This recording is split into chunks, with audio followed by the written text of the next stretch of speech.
नाज़रीन, यमन और इराक ने आज एक बार फिर ज्वाइंट ऑपरेशन किया है, हाइफा के ऊपर अटैक्स किए हैं। इनफैक्ट के हाइफा के ऊपर 3 तरफा हमला हुआ है। यमन और इराक ने भी अटैक किया है, सेम टाइम के ऊपर लेबनान की जानिब से भी अटैक किए गए हैं। मेडिटेरेनियन सी में ये तबाही मचाई गई है, कई इसराइली जहाज़ों को निशाना बनाया गया है। और यकीन मानिए नाज़रीन, यमन और इराक ने ये जो मेडिटेरेनियन सी वाला महाज है इसको पूरी तरह से संभाल लिया है।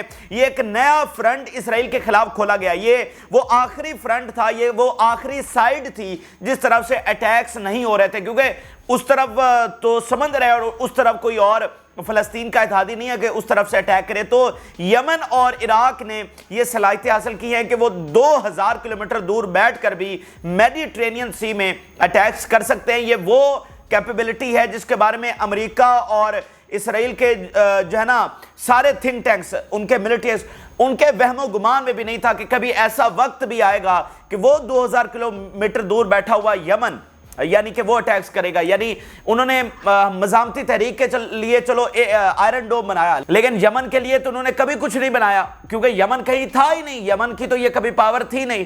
तो यमन ये जो है बहुत भारी नुकसान उनको पहुंचा रहा है और उनकी जो आखिरी सप्लाई लाइन है उसको काटने के लिए तसलसल के साथ हमलों का आगाज हो चुका है। और इसके अलावा लेबनान ने नाज़रीन 33 शहरों के अंदर, जिनको आप सेटलमेंट्स कहते हैं, 33 शहरों के अंदर एक साथ धमाके किए हैं, वहां पर एक साथ अटैक्स किए हैं। बहुत बड़ा हमला इन पिछले 10 दिनों में यह बताया जा रहा है। यमन ने इसके अलावा जो रोबोट बोट्स हैं वो भी लॉन्च की हैं। और आज एक नया फिनोमेना यह भी हुआ है कि यमन और इराक ने रेड सी में भी ज्वाइंट ऑपरेशन किए। यानी रेड सी में तो यमन अकेले ऑपरेशन करता है, लेकिन आज ये नया फिनोमेना भी हुआ है कि यमन और इराक ने रेड सी के अंदर भी ऑपरेशन किए हैं। क्रूज मिसाइलों का इस्तेमाल किया गया है और बैलिस्टिक मिसाइल जो हैं वो चलाए गए हैं। इसके अलावा नाज़रीन, गजा में जो शुजाइया का इलाका है, बहुत बड़ी बैटल इस वक्त वहां पर लड़ी जा रही है। इतनी ब्रूटल, इतनी हैवीएस्ट, इतनी इंटेंस बैटल जिसका आप इमेजिन भी नहीं कर सकते। और आज एक बार फिर बहुत बड़ी तादाद इसराइली फौज की हलाकतें हो गई हैं। अभी कुछ घंटे पहले यानी कि शुजाया में जो इनके फौजी मारे गए थे, अब एक बार फिर वहां पर बड़े हमले करते हुए 8-10 घंटों के बाद ये एक बार फिर खबर आई है कि शुजाया में मजीद इनकी हलाकतें हुई हैं। तो वो खबरें भी आपके साथ शेयर करेंगे। जिन लोगों ने चैनल को सब्सक्राइब नहीं किया उनसे रिक्वेस्ट करेंगे कि चैनल को जरूर सब्सक्राइब कर लें ताकि हर आने वाली वीडियो आप तक पहुंच सके। नाज़रीन, ये जो यमन और इराक ये कर रहे हैं, ये बहुत बड़ी सपोर्ट है जो इस वक्त फ़लस्तीन को पहुंच रही है। जब ये नस्ल कुशी का इन्होंने आगाज किया तो उस वक्त जो इनकी कैलकुलेशन थी वो ये थी कि देखें हमास जो है वो कितनी पावरफुल है, ये क्या कर लेगी, इसको तो हम एक हफ्ते, एक महीने के अंदर अंदर, मैक्सिमम एक महीने के अंदर अंदर क्रश करके रख देंगे। बाकी इस्लामी दुनिया है उसको भूल जाएं, अरब वर्ल्ड है उसको खामोश करवा लेंगे। ठीक है, इसलिए आप देखेंगे जो ही ये हमला हुआ, ब्लिंकन आया और फिर ब्लिंकन ने एक एक के साथ मुलाकात की। सऊदी अरब में, जॉर्डन में, मिस्र में और यूए, कतर, एक एक मुल्क में वो गया, एक एक रहनुमा के साथ उसने बात की और उन सबको ये बताया गया कि ये प्लान है, 6 हफ्ते लगेंगे, आपने कोई चूचा नहीं करनी। और उसके बाद आप देखें OIC का इजलास भी हुआ और उसमें भी जो इस्लामिक वर्ल्ड है किसी एक नुक्ते के ऊपर तय नहीं कर सकी। और इस बात को आप कैसे भूलेंगे और तारीख इस बात को कैसे लिखेगी कि जब इंसानी तारीख का सबसे बड़ा जुल्म हो रहा था और जब इंसानी पूरी जो दुनिया के लोग हैं वो तड़प रहे थे, इस जुल्म को देखकर दुनिया के लोग तड़प रहे हैं और OIC अपना दूसरा इजलास नहीं बुला सकेगी। मुझे बताइए हमारी तारीख में इससे बड़ी डिसग्रेस क्या हो सकती है? यानी हम इस चीज को कैसे जस्टिफाई करेंगे? हम कैसे सारा इल्जाम यूरोप के ऊपर लगा सकते हैं? मुझे बताइए, हम कैसे सारा इल्जाम अमेरिका के ऊपर लगा सकते हैं? यानी वो तो भाई वो इसराइल के इत्तेहादी हैं, उन्होंने हर हद तक जाना है, वो हर हद तक उनको सपोर्ट करेंगे। लेकिन हम इस चीज को कैसे जस्टिफाई करेंगे कि हम OIC का दूसरा इजलास अभी तक नहीं बुला सके और जो पहला हुआ उसमें हमने क्या कर लिया, और जो दूसरा होगा, मिसाल अगर वो अभी इन्होंने बुलाया होता या 2 क्या 10 इजलास भी बुलाए होते तो फिर इन्होंने क्या कर लेना था। लेकिन उसके बावजूद वो अलामती इजलास भी ये नहीं बुला सके। इस चीज को हम कैसे जस्टिफाई करेंगे? तो इसराइल, अमेरिका, यूरोप इस बात में बहुत क्लियर थे कि इसराइल आराम से गजा पर कब्जा कर लेगा, हल्की फुल्की अगर हिजबुल्लाह कोई शुरलियां पटाखे छोड़ेगी तो उसको भी संभाल लिया जाएगा। ठीक है, मतलब हिजबुल्लाह को संभाल लेंगे हम। और बाकी कौन है? क्या ईरान अपनी फौजें भेजेगा? नहीं, ईरान ने एक्सेस ऑफ रेजिस्टेंस के लिए लड़ना है, के जरिए लड़ना है ना। ईरान बराह रास्त तो अपनी फौजें नहीं भेज सकता। तो बाकी कौन है जो अपनी फौजें भेजेगा? तो यमन तो कहीं पर था ही नहीं, ठीक है। इराक क्या इस तरह की कैपेबिलिटी के वहां पर बैठकर इनको निशाना बनाए, ये था ही नहीं। और हिजबुल्लाह के बारे में भी इस तरह की कैपेबिलिटीज के बारे में वो अंदाजा भी नहीं लगा सकते थे। और फिर एक और चीज नोट करिए, उनके जहन में यह भी था कि अगर Hezbollah out of the line भी जाकर कुछ करना चाहेगी तो उसको भी हम प्रेशराइज कर लेंगे। आप देख लें पिछले 8 महीनों से मुसलसल की क्या चीज की जा रही है, हिजबुल्लाह को प्रेशराइज करने की कोशिश, उसको ब्राइब करने की कोशिश। तो ये जो एक्सेस ऑफ रेजिस्टेंस है, इन्होंने उनकी सारी बसात उलट दी है। वो जो शतरंज का खेल ये रचाया इन्होंने, जो इन्होंने पूरी कंट्रोल कर लिया था, यानी इनके हाथों में थे नतायज, वो बिल्कुल इनके सामने एक एक चीज ये कंट्रोल थी, ये ऐसे होगा, ये ऐसे होगा, ये ऐसे होगा, इसको हमने ऐसे कंट्रोल करना है, हमास को ऐसे तबाह करना है, ऐसे गजा पर हमला करना है, उसके बाद नया मिडिल ईस्ट बनेगा, उसकी अपने मुताबिक सेटलमेंट करेंगे। ये यूएई से, सऊदी अरब से, जॉर्डन से होता हुआ, इसराइल से होता हुआ रास्ता वो बनेगा जो एशिया और यूरोप को कनेक्ट करेगा, नॉर्मलाइजेशन होगी। एक पूरा प्लान था और टोटल कंट्रोल था। मुझे बताइए, अरब एक साइड पे, इसराइल एक साइड पे, यूरोप एक साइड पे, अमेरिका एक साइड पे, तो दूसरी साइड पे कौन था? नो वन, कोई नहीं था दूसरी साइड पे हमास के साथ, ठीक है। और हमास के बारे में वो समझते थे कि ऐसे हम इसको खत्म कर लेंगे। तो ये जो कुछ हुआ है ना, इसको मामूली मत समझिए, इसको मामूली, भाई इसने मतलब इसराइल के वजूद को खतरे में डाल दिया। तो कितनी बड़ी बैटल है जो उन्होंने लड़ी है। तो ये जो इराक और यमन कर रहे हैं ना, और साथ हिजबुल्लाह कर रही है, इन्होंने परखच्चे उड़ा के रख दिए सबके। इन्होंने वो फतह हासिल की है जो, जैसे वो हमारे लिए तारीख का सबसे बड़ा डिसग्रेस है ना कि हम एक इजलास भी नहीं बुला सके, तो ये वो तारीख का सबसे काबिल फख्र लम्हा है कि जिसमें गैरतमंद फौजें निकली हैं और वो अपना सब कुछ दाव पर लगाकर इसराइल के ऊपर चढ़ दौड़ी हैं, तमाम इतराफ से चढ़ दौड़ी हैं। इराक जो है क्या कहते हैं, यमन 2000 किलोमीटर दूर कर अटैक कर रहा है, 2000 किलोमीटर दूर बैठकर। लेकिन जॉर्डन और मिस्र जिनकी बिलियंस ऑफ डॉलर्स की इकोनॉमीज हैं, उनकी हार्ड कोर आर्मीज हैं, वो क्या करनी है मुझे बताइए। जिनके दरवाजे के ऊपर एक तरफ मिस्री फौज खड़ी है, दीवार की दूसरी तरफ उनको बच्चों के चीखने की आवाजें आती हैं, दीवार के साथ साथ बम भी गिराए जाते हैं और वो वहां से देख रहे हैं। तो क्या किया उन्होंने? कुछ भी नहीं। तो इसीलिए आज दुनिया किसकी तरफ देख रही है? एक्सेस ऑफ रेजिस्टेंस की तरफ देख रही है। आज दुनिया देख रही है कि एक्सेस ऑफ रेजिस्टेंस फलस्तीन को भी आजादी दिलवाएगा, मिडिल ईस्ट को भी आजादी दिलवाएगा और पूरी इस्लामिक वर्ल्ड को। और इसके बाद ये दुनिया की चूंकि फ्रीडम की जंग बन चुकी है, तो पूरी दुनिया की फ्रीडम भी यहां से निकलेगी। तो इतना बड़ा ये मिशन है, इतने बड़े स्टेक्स हैं इस जंग के, और इसीलिए ये जो यमन और इराक हमले कर रहा है, इसको हम मिलिटरीली मिरेकल कहते हैं, क्योंकि ये out of the question and out of the imagination है, इसलिए हम इसको मिलिट्री मिरेकल कह रहे हैं। तो ये जनाब हाइफा को निशाना इन्होंने मतलब टारगेट कर लिया, हाइफा को, उसके ऊपर मुसलसल अटैक कर रहे हैं। अगर पीछे तीनों दिनों में हम देखें तो तीनों दिनों में रोज हमले हुए हैं, यानी 2 दिन पहले भी हुआ, कल भी हुआ और आज फिर इन्होंने अटैक किया। और बहरा रूम के अंदर वो जो आखिरी सप्लाई लाइन है जहां से जहाज पहुंच रहे हैं, उनको नाज़रीन जो है वो निशाना बनाया जा रहा है। 4 जहाज हैं जिनको अटैक किया गया है, इसकी तफसीलात मैं आपके सामने रखता हूं। और ये वो भी जहाज उस पर शामिल हैं जो बहरा रूम में थे और हाइफा की तरफ जा रहे थे, यानी सारे ऐसे नहीं कि जो हाइफा के ऊपर खड़े थे। वो जो आ रहे थे वो तो ज्यादा दूर थे ना रेंज में, वो तो खुले समंदर के अंदर थे, उनको अटैक करना ज्यादा मुश्किल था। फिर रेड सी में भी ऑपरेशन हुए हैं, ये सारी तफसीलात आपके सामने रखते हैं। यमन खुद इस बात को कंफर्म कर रहा है, अल मायदीन, अल जजीरा सारे इसको रिपोर्ट कर रहे हैं।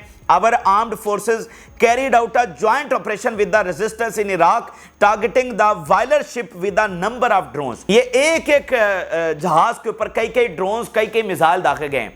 अब ये भी बहुत बड़ी बात है कि वो कोऑर्डिनेशन कैसे कर रहे हैं कि एक ही जहाज के ऊपर सेम टाइम के ऊपर यमन भी अटैक करता है, इराक भी करता है, और वो दोनों जाकर सेम टाइम के ऊपर उसके ऊपर टकरा रहे हैं।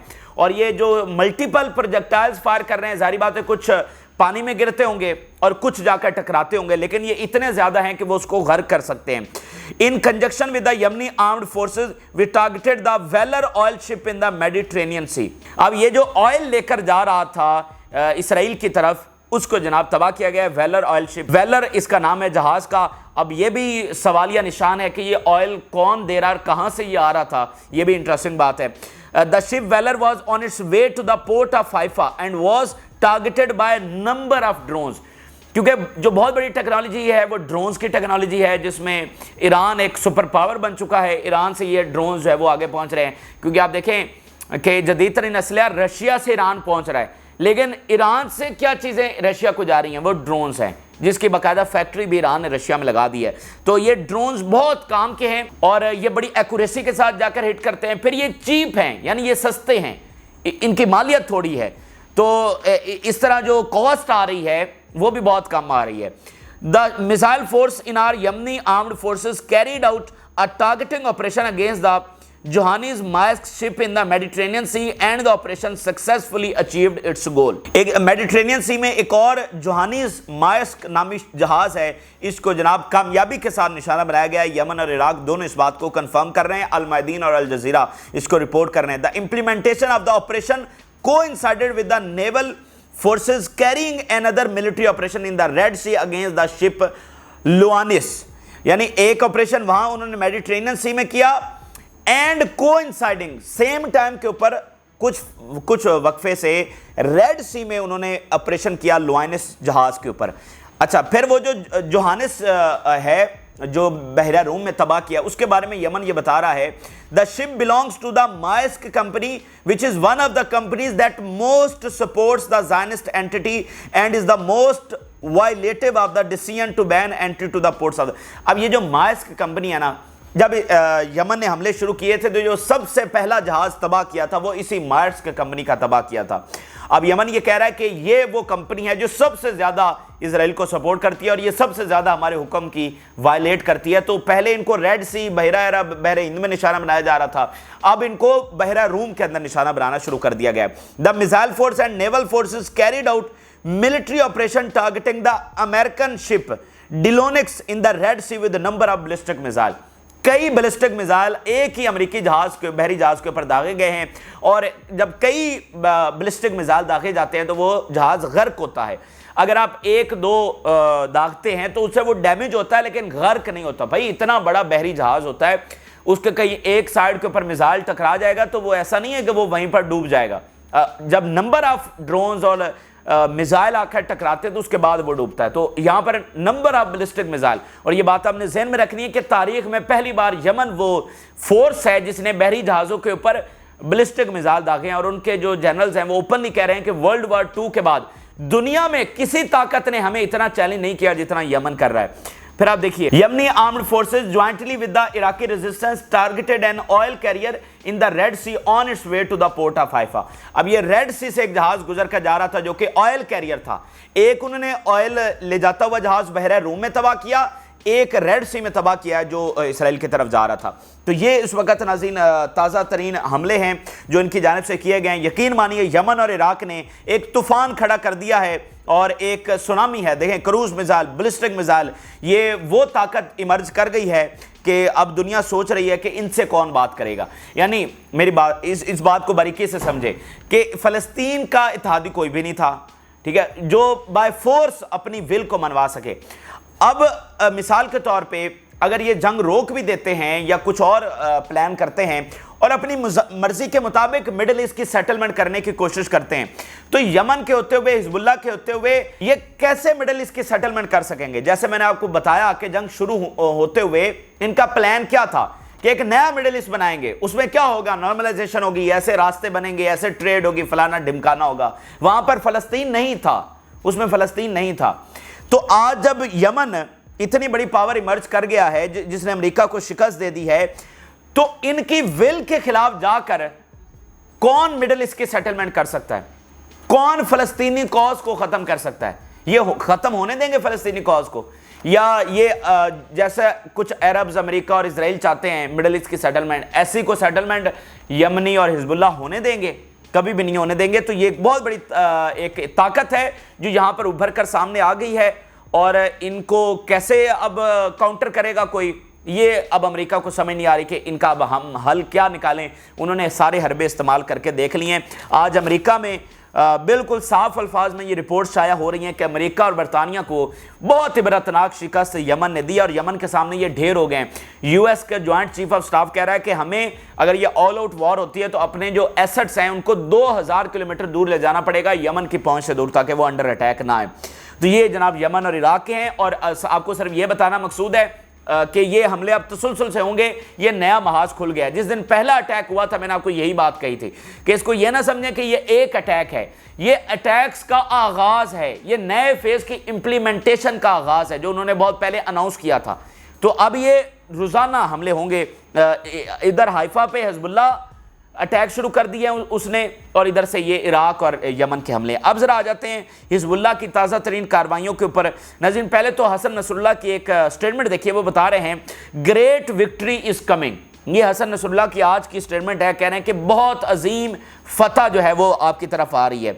अच्छा, फिर नाज़रीन जो ताज़ा तरीन हमले हुए हैं, बताया जा रहा है कि 33 सेटलमेंट्स को अटैक किया गया एक साथ। हिजबुल्लाह शेल्स साउंड सायरन्स इन 33 सेटलमेंट्स इंपैक्ट टारगेट्स। 33 सेटलमेंट्स हैं जहां पर ये अटैक हुए हैं, वहां पर सायरन्स बज रहे हैं। यानी हर सेटलमेंट को हम आपको बता चुके हैं कि शहर भी कहते हैं।